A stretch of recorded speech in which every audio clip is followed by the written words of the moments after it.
Well, good morning, everybody. This is Melvin York, and I'm here with you with Daddy Pete's Global Food.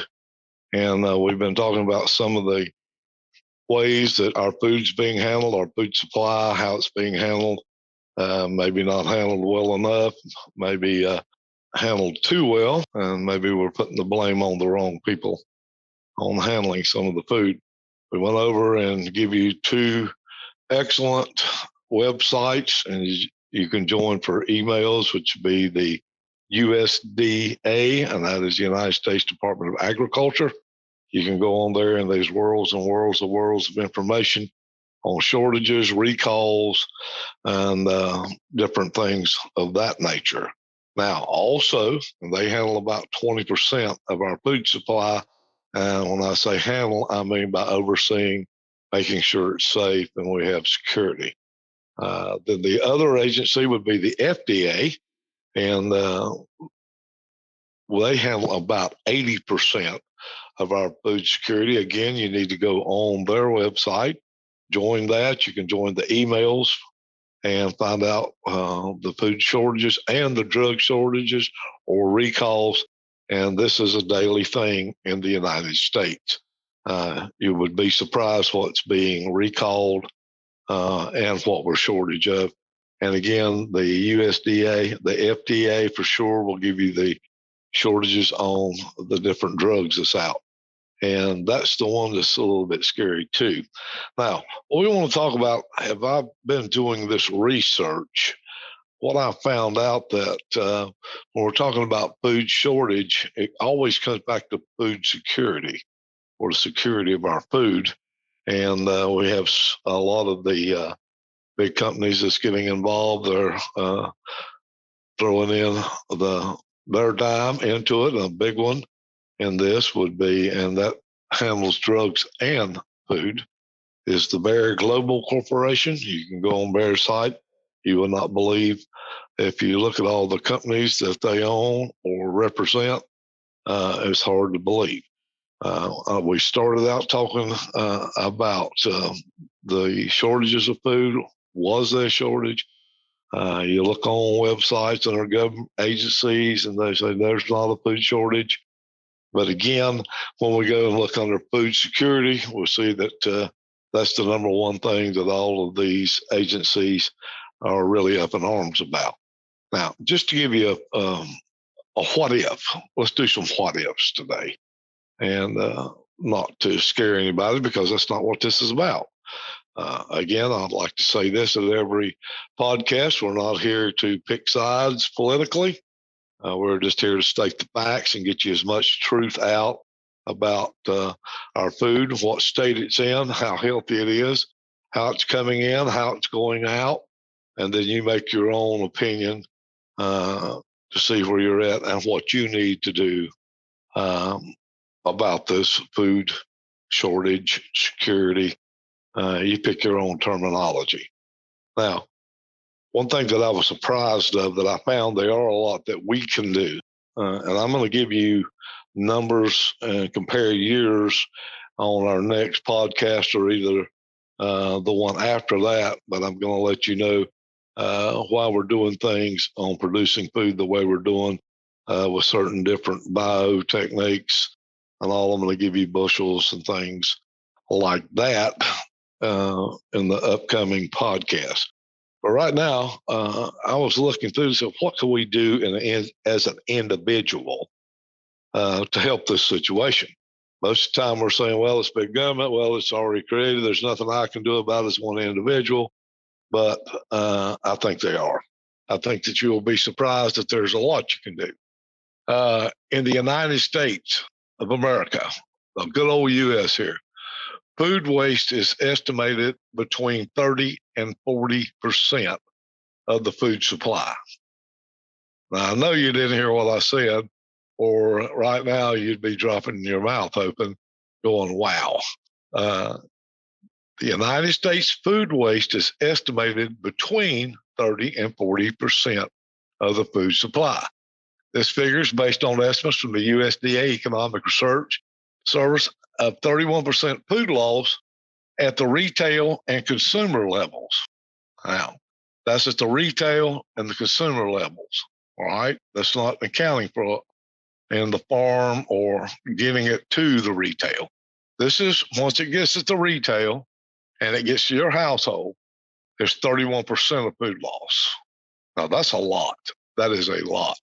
And just to give you an idea of what a lot is, it's 133 billion pounds and about $161 billion worth of food. This was in 2010. That was 12 years ago. And we know that it's only gotten worse. So when we go on down and look, just to check and see, we do have the USDA. We've got the EPA in here giving their numbers. We also have the FDA. And these agencies all come in as such a big deal to a joint effort on trying to help reduce this at every level.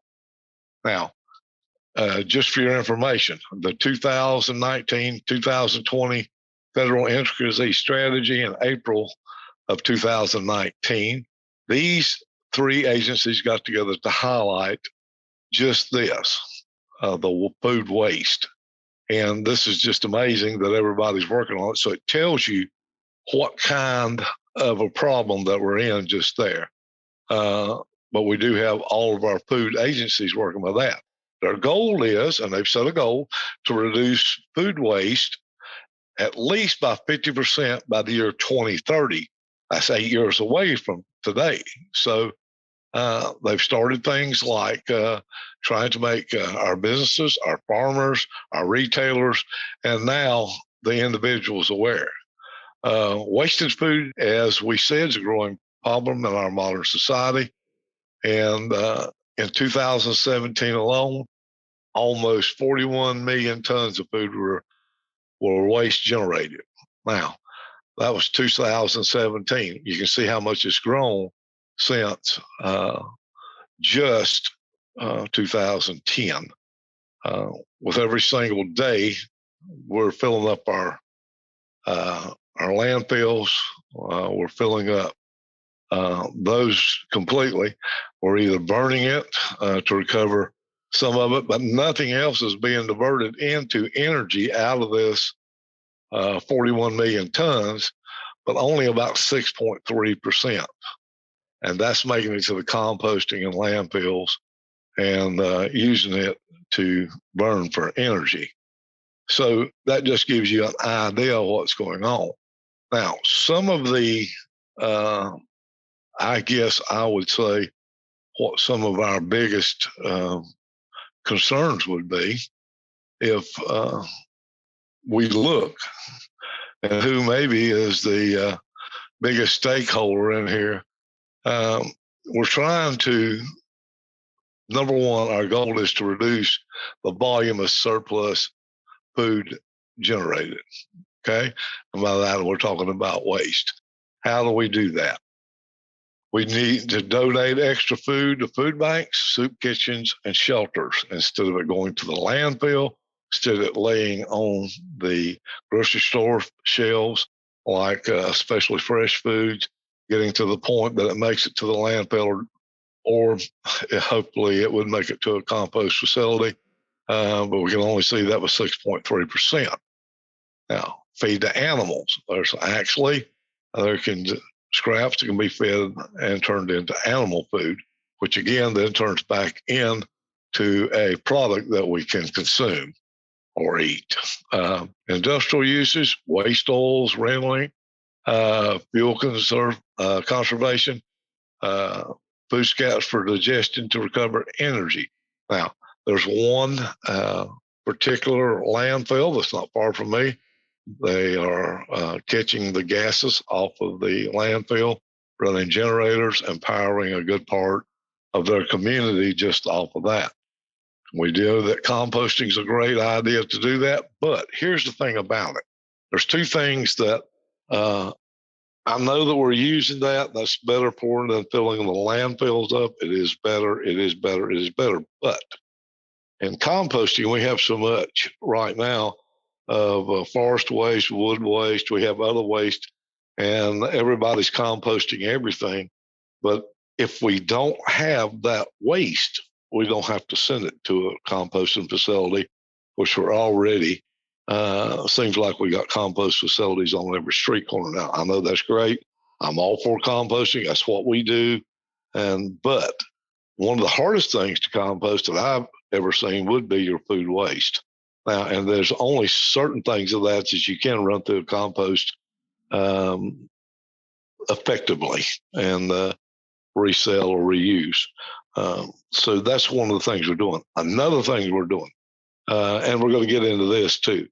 How many bushels of corn? How many bushels of soybeans? How many bushels of other grain are we using to produce energy to go into a gas tank or a fuel tank or any other thing? We're taking our food sources and we're using those to produce energy with. And when we could do it in a different way, just as I talked about the landfill, but yet we're doing it this way. We're losing fields, foreign fields in America, to one, growing grains for to make a fuel. Number two, we're losing fields to put in solar panels again to make energy. So we are losing fields. We might as well say we're losing the field and the field crops also to make energy or fuel.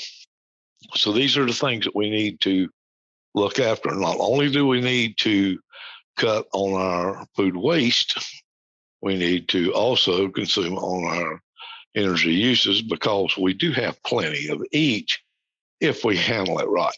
Now, I'm telling you, I looked at my own household, and the 30 to 40% thing, I thought there's no way. There's no way we waste that much food at our house. Okay. Couldn't believe it. Just couldn't believe it. But when I got to looking over the last week, we might not do 30 or 40%, but I bet we're knocking on the door at 20. And so I kind of give everybody a wake up to what we were doing here.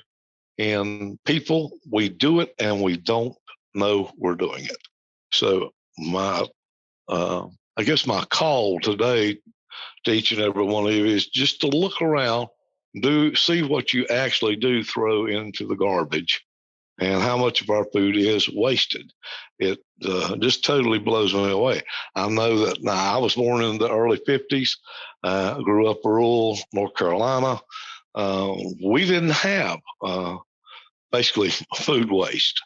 Number one is whatever you peeled, or if you cut corn off the cob to make cream corn or anything like that, we had what we called a slop bucket, because everybody usually in the neighborhood had a couple of hogs that you grew for food.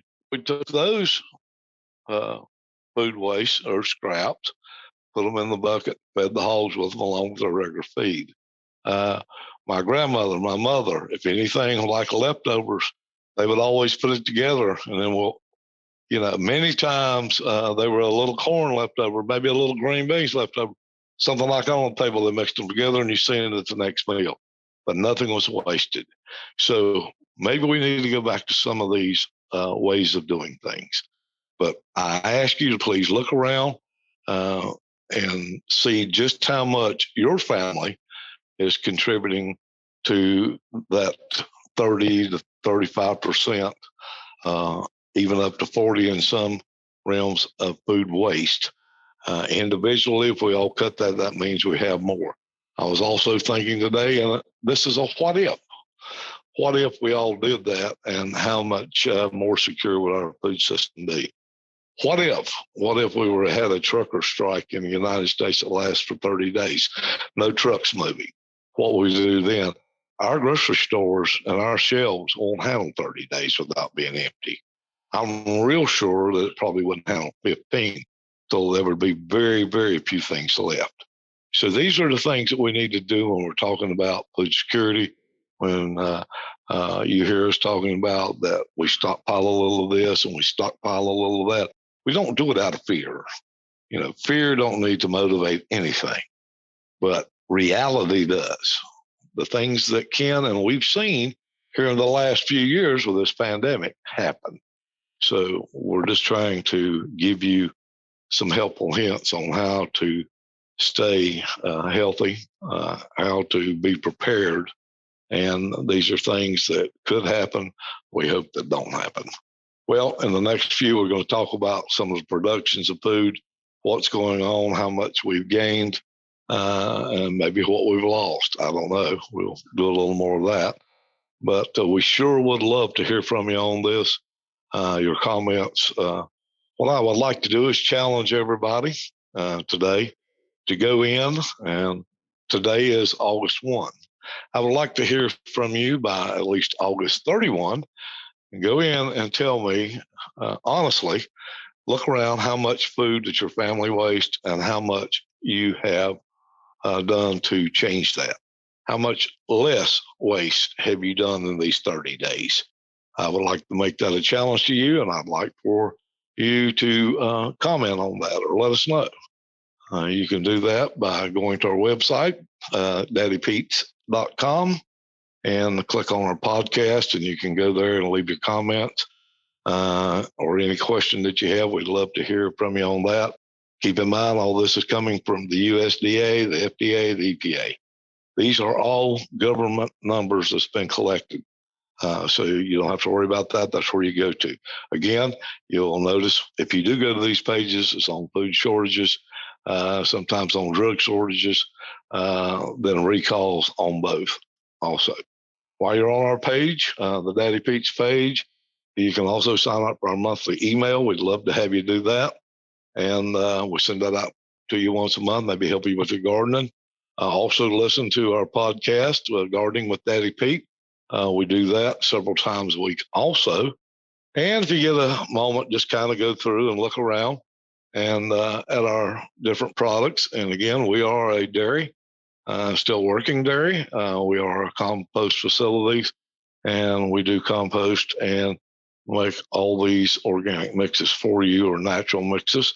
I like to call them, but a lot of people use the terminology organic, but I like to use the word natural. But and look around and see if there's anything there that might interest you. Well, until next time, you've been listening to Melvin York here, and we've been doing Global Food with Daddy Pete.